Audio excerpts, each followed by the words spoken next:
Hello YouTube, Wildcat Piper here, sitting out here in the Wildcat Lounge, trying to keep from getting soaking wet, as I know probably many of you guys are experiencing today and actually last several days. I wanted to come on here and talk a little bit about our Codger blend for this month. Smoking my custom look-alike. This is actually a Bradley pipe, and but it's kind of done in the custom model kind of view. And of course, I'm smoking the Borkum Riff bourbon whiskey. And today I want to do a review on that as we close out our month of February for this blend from Borkum Riff.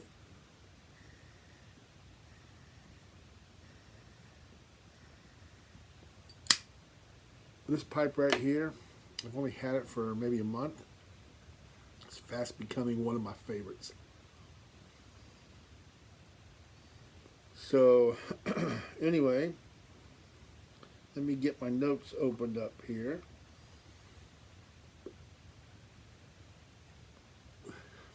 Borkum Riff is a Virginia with a bourbon casting on it.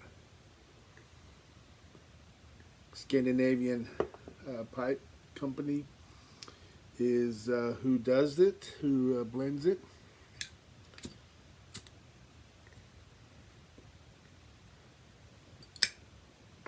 Trying to find some information on it.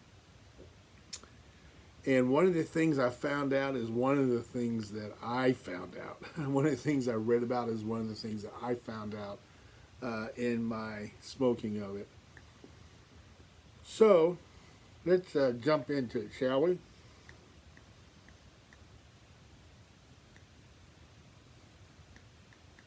This is Last month was the Velvet, which was our first one. It ended up with an OTC score of 27.5. You can look back at my other video to see that that score. And I'm going to explain a little bit here as I go through this what my scoring principles are, and I'll give you a score for those. It's a score of 1 to 5 in several different areas, and then that will give us a score for that blend. The very first one is the future use, and how would I score that? In other words, would I buy it again? I don't want to sound harsh because I believe that every blend is really, people have different tastes, different palates, so they handle different blends better than other blends. I don't handle high nicotine blends at all. They bother me.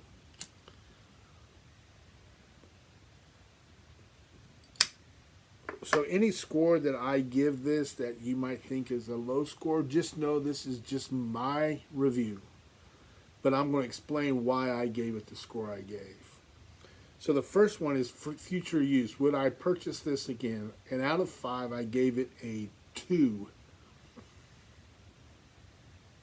And it's for a couple of reasons. One is no matter what pipe I smoked it in, or really how long I let it dry. Now I think kind of the sweet spot for it is in that tonight was a half hour that I let it sit out, and that was mainly kind of by accident because I had it sitting out and I was watching some videos and just kind of got sidetracked.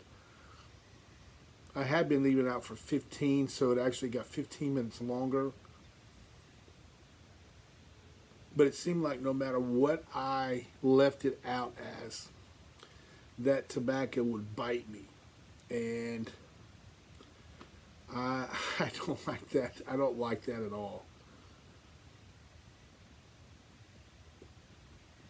I was talking to my brother about it a couple of days ago, and we kind of came up with the same thing. We have so many blends in our cellar. Why would I want to wrestle with one that continuously bites you? You know, I've got plenty of different aromatics, so I just didn't really. I don't like. I like a no fuss, kind of like velvet. You know, you put it in your pipe, you smoke it. This one, you have to let it dry, and then you have to be careful about how quick you smoke it.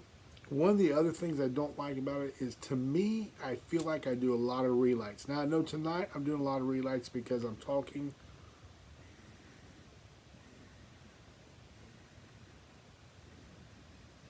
But even when I'm not, when I'm just sitting out here listening to videos or even inside watching TV,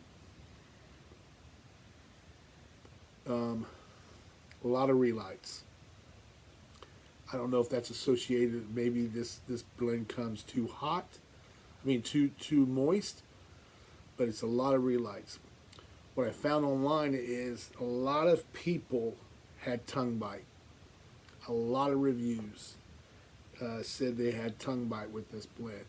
A lot of reviews said this blend smoked hot. Now, I was able to control how hot it was by letting it sit out and dry. So that wasn't too much. I mean, I was able to kind of control that a little bit, but I never could really control the tongue bite. And that really is the reason why it was a 2. As you'll see, you know, some of the other marks were pretty good. The next one was availability. It's everywhere, you know. It's on smoking pipes and cigars. Cup of Joe's, I think, even has it. There's a couple of other different places. I don't think you have a hard time getting a hold of it, so I gave that a 5. So it's pretty easily available. The light, again, I gave it a 3, just because of the relights. There's a lot of relights with it. I haven't had this sitting here, and it's already ready for another relight.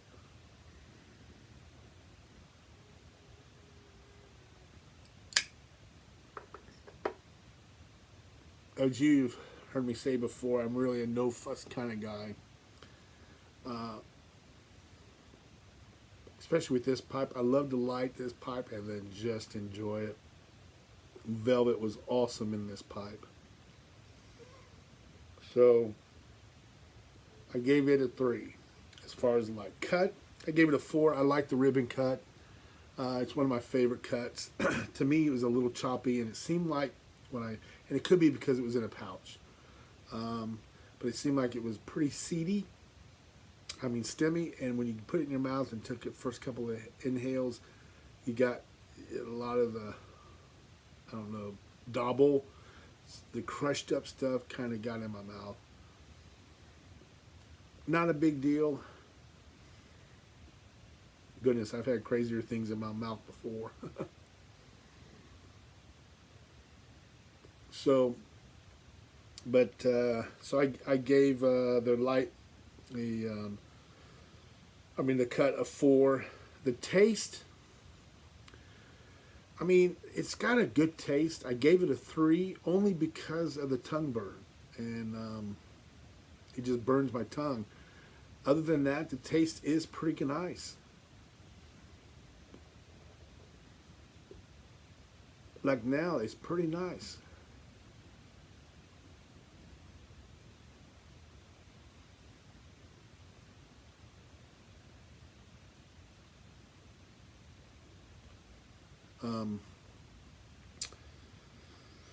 But a lot of times that tongue bite comes in. So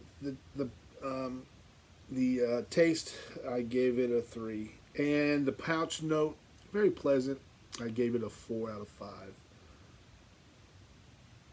which gave this a score of 21. So my OTC score for this blend, Borkum Riff, is a 21. I don't know if you guys agree with my assessment. That's fine. If you don't, I would like to kind of get your input on it. what's been your feelings with this blend. Don't let my review keep you from trying it. I think if you've never tried it, you should try it. As a matter of fact, I'll tell you this.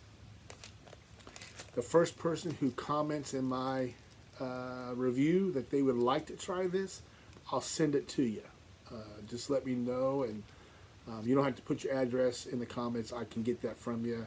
I'll tell you, and if it is, I'll let you know who that person is that says they would like to do it. The very first person that says it, I will send it to you, and I'll get the address from you here a little later. Okay. If you want to put a web address on there, if you feel comfortable doing that, fine. If not, my web address is wildcatpiper@gmail.com. Feel free to send me that, but I'll let you guys know who commented first on my video. Maybe a real quick thing tonight, or but I will. I'll send this to you. There's quite a bit left in there. After a while, I just started doing half bowls just because it's burning me up. But you know what? Somebody else may get this. I know Berg, he loves this stuff. And he bought a tub of it. And he likes it. He keeps it in his cellar. He keeps it in his rotation. So I know he enjoys it. So, you know, there's a guy who knows his stuff, who enjoys it. And I'm just somebody who just a little different palate, so to speak. I love Virginias. But I, for some reason, this blend wasn't all bad. I'm sure there'll probably be some that we review that might even be worse than this one. But the tongue bite really marked it down for me. But so if you would like the Borkum Riff, first person to comment down below, I'll send that to you if you say you would like to have it. Now, if you comment and don't say anything, I won't know you want it. But if you comment and say that you would like to try the Borkum Riff, I will send that to you. I hope you guys have a great night. Blow some smoke rings in the air, and but above all, you guys, you be blessed. Talk to you later. Bye now. Gonna light this back up, sit back and relax, and try to enjoy this last bowl.